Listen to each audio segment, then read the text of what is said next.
Welcome and thank you for joining us here on Norvan Reports.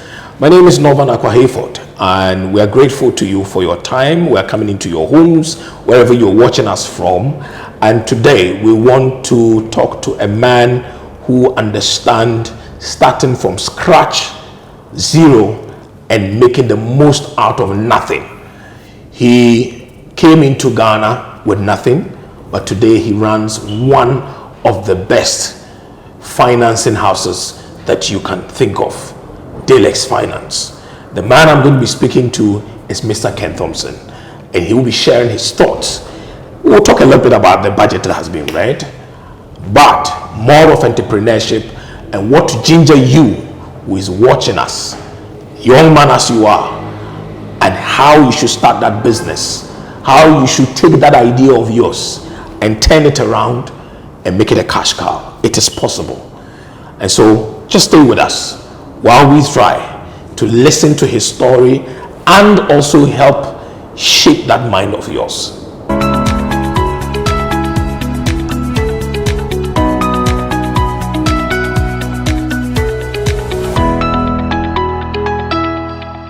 All right, thank you very much, Mr. Ken Thompson, for joining us on Norvan Reports.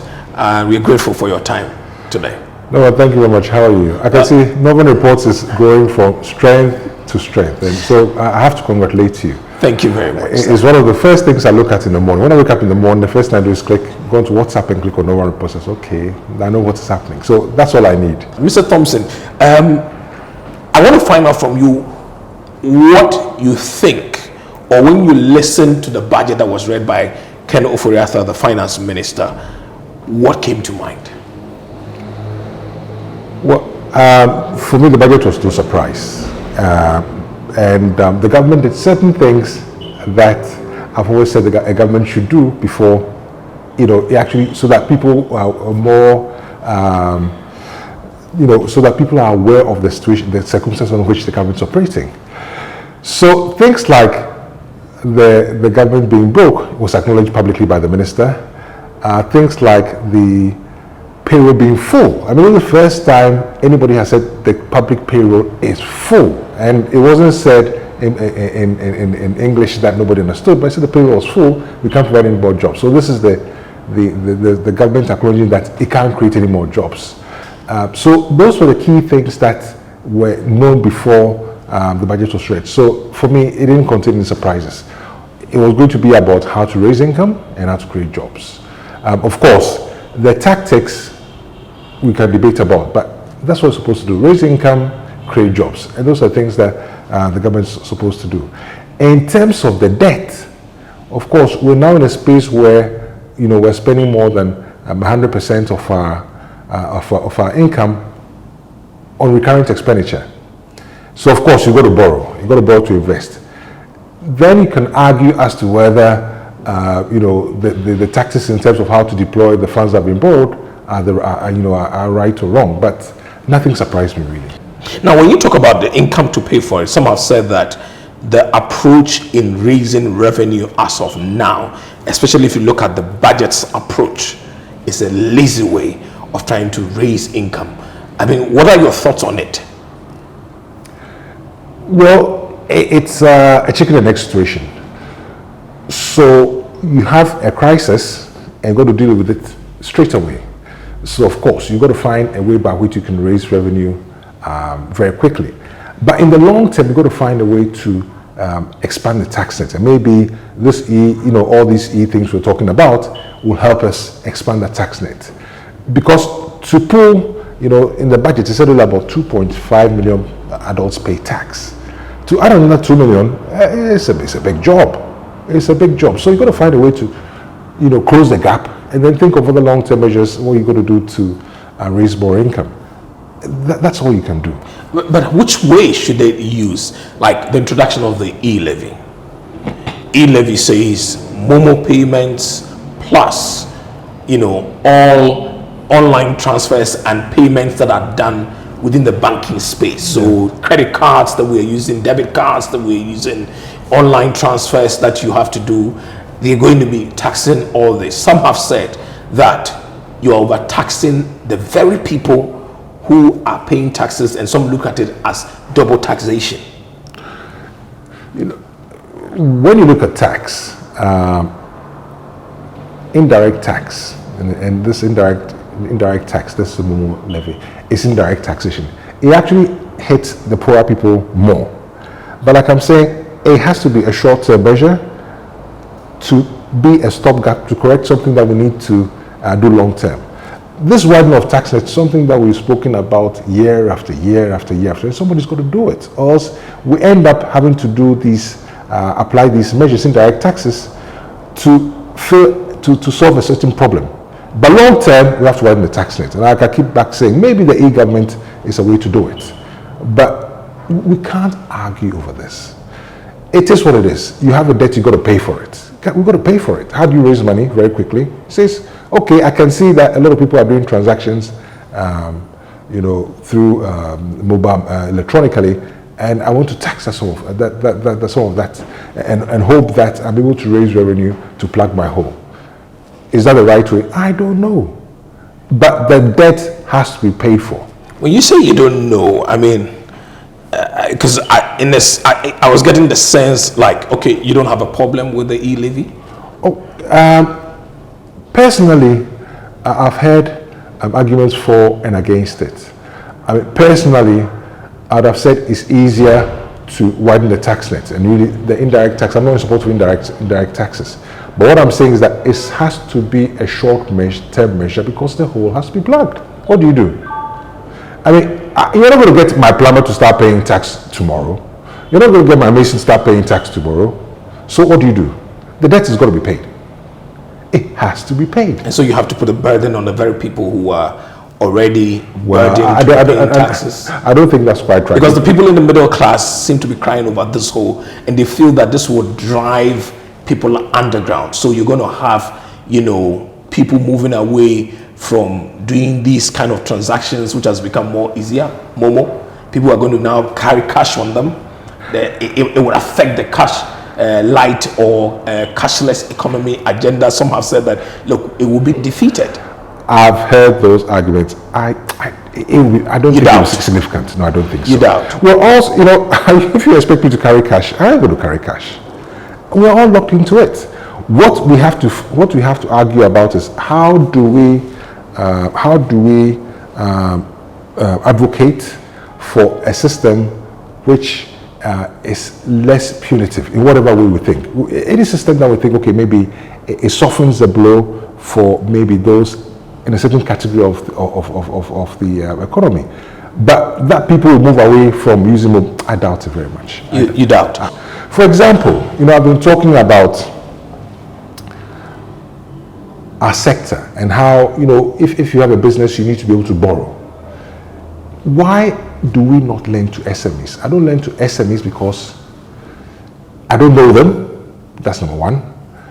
They can disappear with my money. And two, when they default and I take the case to court, it can be in court for 5 years, 6 years, 7 years.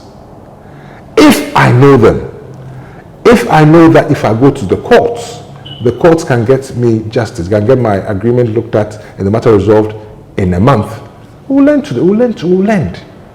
So I'm saying this because, and I've said that I personally, as Ken Thompson, I want our judges and lawyers to be rich, make them rich. How do you make them rich? Let the courts sit 24/7. There are courts in this world that sit 24/7. Let them sit 24/7. Let them dispatch cases expeditiously. Midnight, when people are sleeping. Yes. Lawyers and litigants are make them rich. Are weak and are sitting in court. Get your credit database, the credit reference agency sorted. Get everybody on Ghana card linked to everything that they do. And then we, the private sector, we can borrow to lend. Because if people come to me and I know them, I will go and borrow and lend. Because I know that if they don't pay, I'll get them back. And then if they don't pay back, I shut them down. I'll give you an example. I remember in the 80s when we went to England, you woke up on a Saturday morning, you go shopping. By the time you get to the third shop, somebody gives you a card, probably you shop and may decide or not decide to pay. They'll give you a card to be a shop card. I see. Try that now. they will shut you down and they'll look for you in your grave. That is what we're lacking, and that is what will result in the private sector lending and then businesses creating jobs. That's what's key. But today you have the Ghana card, which almost every Ghanaian has been encouraged to have Ghana card. And is that not good enough? Because the cost of borrowing in this country, many have said, is so high, even within the West African or African region, if you do the comparison. Today, Accra is the most expensive city to live in. I mean, it is what it is. You know, like the governor of the Bank of Ghana said, the cost of the debt, the cost of borrowing is because the government borrows too much. But that's fine. Government, we don't want you to borrow. The private sector will borrow and not lend. But create the infrastructure to give us confidence to borrow, to lend. That's all we're asking for. I mean, job creation is one that was the bedrock of this budget, entrepreneurship. Government is taxing its way to even raise money to support young people, SMEs and entrepreneurs. I mean, they are looking at these monies being given to banks to on-lend to these people. I had an argument with someone and I said, listen, if you look at the risk issues and all that, even these banks will have issues in trying to give money to SMEs. How do you think, from where you sit, or what should be the model or the process to help and ensure that we can bring in startups, SMEs, we can help them to stand on their feet, which should help in the job creation that we talk about? What we forget a lot of times is that it's a numbers game. The more people we motivate to create businesses, the more likely is that some of them will come out and become successful. We have got to a point which a lot of countries have arrived a long time ago. Because what used to happen was that you would go to school, you finish university, and then you expect to work for a multinational agency or a big parastatal agency, and you know, within a few years, you know, you marry, you have your house, and that was life. But the game has changed. The game has changed, and at least now we are talking about an entrepreneurial journey, and it's up to us to give our young people confidence to become entrepreneurs, because that's where the game is. So just because we've said it doesn't mean people are going to start taking risk. We've got to support them. We've got to support them, and I come back to the ensuring that you can identify the person, you know who they are, they can't run away with your money, have an efficient legal system, and we'll start to change. And then the more people we encourage to become entrepreneurs, the more likely that one or two of them will come out. So for every 1,000 people that become entrepreneurs, maybe you get one person that is successful. If you take a country like Croatia. Is it Croatia? Yes, Croatia. Croatia has more unicorns. A unicorn is a company that is worth more than $1 billion, but that's not listed per capita than any other country in the world. But it doesn't happen by chance, because there are a lot of people that are starting these startups, doing these things all the time. So we just need to start talking about it. You've got to talk about it. You've got to keep pushing. People will make mistakes. A lot of mistakes will be made. A lot of Ghanaians are now starting to create capital. A lot of risk will be done, and over time we start to build capacity. That's how it's going to happen. But at least now we acknowledge that the government can't do it. It's the private sector that can do it. The government can't create jobs. It's the private sector that can do it. Yeah, so the private sector can do it. The private sector must be given all the support that they need. I mean, a young man from school, from scratch, no experience, have an idea, wants to be able to move it forward and see if it is bankable or if it is worth being invested in. How do they go about it? Because you see, some people say there's nothing new under the sun. I mean, I take NorvanReports as an example, a business-based website that we run. Then there are numerous websites that have been in the business for many years before we're showing up. So you call on certain agencies that, oh, this is what we have. Can you support us with some kind of sponsorship and all that? And they're looking at you in a different way. They're like, oh, when did you come? What are your numbers? You know, and you're asking yourself, really, if you don't support me to grow, how do I do it? So we say the private sector has to do it. Where do I go to get the funding? Because I haven't seen anywhere where there's a funding that I could even take to say, okay, let me now set up a whole office here in this location or that location. Norvan, I'm glad you said that there's nothing new under the sun. So if you go to first principles, as a young person starting up, do you know where you get money from? There are 3 F's. They're called 3 F's. They're the friends, the family, and the fools. They are the only people who will give you money to start a business. So if you're starting a business in Accra today and you expect to come to Dalex to get money, it ain't going to happen. It won't happen anywhere in the world. The most important thing is to start, start. Another important thing is to say, where is my value? Because people start business and don't think about value. Okay. But in any case, because if you provide value, people will pay money for it. But the most important thing is to start, and don't be afraid to fail. Don't be afraid to fail. Because there's nothing like failure, because every time you fail, you're learning. And these things I've told you are applicable to businesses wherever you are in the world. The same way you're sitting here saying that there's no funding for businesses. I was reading a report in the US last week, and they said that there's no funding for SMEs. So the most important thing is, let's give our young people the confidence to start. Just do it. Just go out and do it. Do it with what money, Mr. Thompson? Look, you can start a business with which space? You can start a business with 10 cities. You can start a business with 20 cities. You can start a business with no money. You can start. Let's not have in our psyche that unless you have money, you can't start a business. Nobody's going to give you money. The only people that give you money are the friends, your family, or fools. So let's get this thing out of our psyche that if I don't have money, I can't start a business. And there's so many brilliant young people in this country. All they need is inspiration. We need to inspire them to a point where they have role models who are entrepreneurs. If you look at our role models, you don't find entrepreneurs in them. That's a big issue. It's a big issue. So we need to inspire them. We have role models that we inspire, that they can look up to. If all your role models are politicians, everybody wants to be a politician. That's how it works. We need to encourage them to say that don't be afraid to take risks.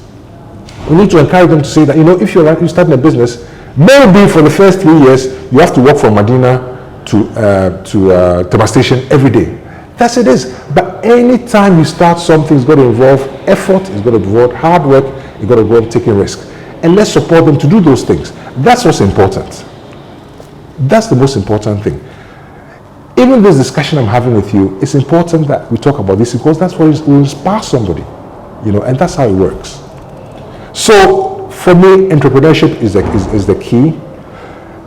We have to engage government. Let's not sit and say the government does the government. We have to engage them and get involved in the politics, get involved in influencing. That's how you're going to change. And then don't be afraid of taking risks. Get involved in it. Get involved. Be able to call your MP. No, I don't like this. I don't like this way. Because you see, all over the world, the research has shown is that policy is formed, policy is refined through engagement. Engagement. Yes. So why do we think that we sit back and then the politicians will do the things that we want them to do? We've got to engage. One of the questions that have been on many people their minds, I mean, this should have been a different interview altogether, but I'm going to ask you this today. I mean, people listen to others when they're talking about entrepreneurship. You've got to start, like you were saying. The question that will come into mind, how did you start your business? Was it on zero financing? It was on zero. Well, of course, you need some capital to start. Yes. But it was, I remember for the first 2 years, I ate coffee Brookman every day. For the first 2 years, we didn't have air conditioning offices. I'm not saying that because I want sympathy. All I'm saying is that you got to start, and really, it's not a big deal. It's not a big deal. It's no big deal. Norvan, how did you start? You didn't have anything. It was on WhatsApp. And I remember you come in and say, I'm going to do this, and starting something on WhatsApp. That's how you start. You have to start. But you see, we have to continuously give our young people confidence to do things. And that's how it's done all over the world. Just give them confidence. And slowly but surely, over time, they become confident, they make mistakes, they fall, they learn to walk, they fall some more, they learn to walk, and then they grow. That's how it's supposed to be. How about the issue of looking at our academic system itself and the challenges that it poses? Because training in school should help you to be able to nurture ideas to know what you want to do. Some have said that, look, our academic system is not training entrepreneurs, it's training people who wants to come and sit and work in offices. Well, that again, I think we need to engage. And that's probably a business leader I've failed, because I need to engage the academics more. And I try and do that much more. For example, we're doing something with CSR, a prize, and we're engaging the academics. And they're telling me that this is the first time somebody from the business sector has actually come to speak to us. We need to engage. The lecturers, we have absolute constraints, everybody has them.